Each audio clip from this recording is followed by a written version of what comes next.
κατασκευή του ανεμόμυλου που προέκυψε από την επιθυμία μας να στείλουμε ένα ηχηρό μήνυμα στην πόλη μας για την ανάγκη αξιοποίησης της αιωλικής ενέργειας ως ανανεώσιμης πηγής.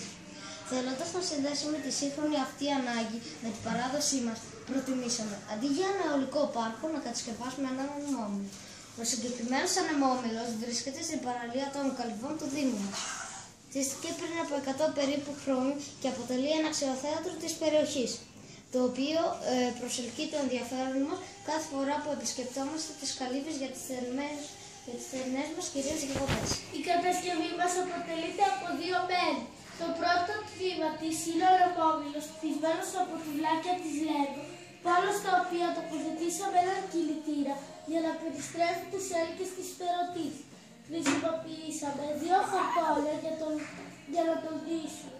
Ένα άσπρο για το πετρόπυγο, το οποίο τυλίξαμε σε σχήμα κυλίδου, και ένα σκουρόχρωμο για τη σκεπή του, τυλιγμένο έτσι ώστε να είναι επικλεινές σε σχήμα σαμαρωτό. Επίσης, τοποθετήσαμε στους έλκες τρίγωνα παλιά από απλό φύλλο χαρτιού. Το δεύτερο τμήμα της κατασκευής, χτισμένο και αυτό με Lego τουβλάκια, αποτελείται από ένα παγκάκι που βρίσκεται δίπλα στον ανεμόμυλο, που συναντιούνται δύο άνθρωποι, και από έναν ανεμοδείχτη που χρησιμοποιείται χειροκίνητα για να δείχνει την κατεύθυνση του ανέμου και να κινούνται οι έλκες προς την ανάλογη κατεύθυνση με αυτόματο τρόπο. Έχουν υλοποιηθεί δύο αυτοματισμοί. Πιο συγκεκριμένα ένας αισθητήρας κλήσης και ένας αισθητήρας κίνησης ή απόσταση.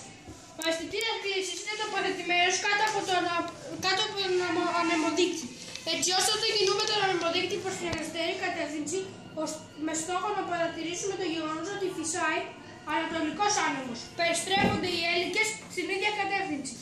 Ομοίως, όταν κινούμε τον ανεμοδείκτη στη δεξιά κατεύθυνση, οι έλικες περιστρέφονται αντίστροφα.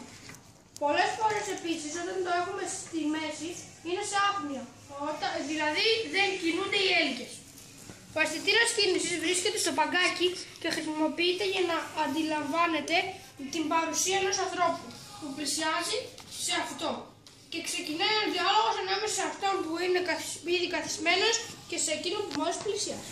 Όταν πατάμε το πράσινο σημαίακι, μπορούμε να ρυθμίσουμε την κατεύθυνση του ανέμου μέσω του ανεμοδείκτη, η οποία μπορεί να πάρει 3 στιγμές. Όταν φυσάει δυτικός άνεμος,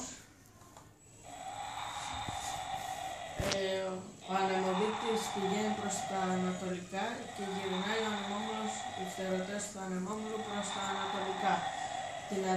Το αντίστροφο επίσης έχουμε όταν φυσάει ανατολικός άνεμος, όπου γυρνάει προς τα δυτικά. Όμως όταν δεν έχουμε αέρα, έχουμε άπνοια και ο ανεμοδείκτης είναι στη μέση. Δεύτερο αυτοματισμό. Θα ξεκουμπώσουμε τον αισθητήρα κλήσης και θα βάλουμε τον αισθητήρα απόστασης.